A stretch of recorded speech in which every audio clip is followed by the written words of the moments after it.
I've gotten a lot of messages from people saying they're going into their very first winter with ducks and they're freaking out. And yes, I did have to buy this tiny microphone because the call ducks will not let me talk in here without screaming.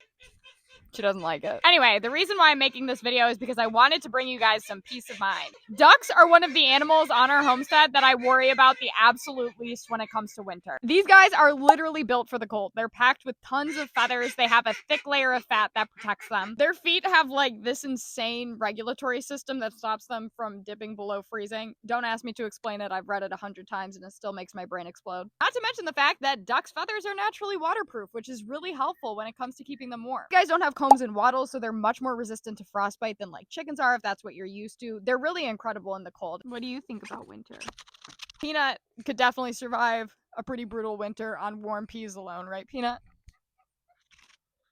That was a yes. All of that being said, there is still a couple things that we do to help these guys along when it comes to cold weather. And the biggest element that you're going to be up against is windy cold weather, because what happens with wind is it parts all of these feathers and exposes their fragile skin to those cold temps. So the most important thing that you're going to implement into your care and your setup is something called a windbreak. So you're just going to set up sections of the coop where you know that they can go to warm up and be completely out of the wind. A lot of different ways you can do this. You can do it with shower curtains. You can do it with tarps. You can set up little areas like we're working on some right now. This is one of the windbreak areas we're setting up for the cull ducks. It's got roofing on both of the sides, kind of like an A-frame to keep the wind out. Obviously, full-time day access to the coop helps as well. There's been definitely really cold days where my ducks just stayed in the coop by choice. Things don't even think about doing is putting a heat lamp in the coop. It's just a huge fire hazard and it's really not necessary for these guys. For inside the coop, if you want to raise the temperature in there, you can use something called the deep litter method. I'm not going to get super into the deep litter method in this video. I also kind of hate the deep litter method. But if you want to freak out over one thing because you're like me and you need something to freak out about your windbreaks. Just make sure that you have a really solid plan to set up lots of windbreaks so that they have lots of areas to go sit in when it's windy and cold.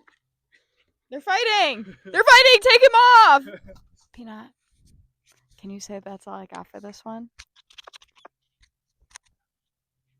I think she's at it. Bye, guys!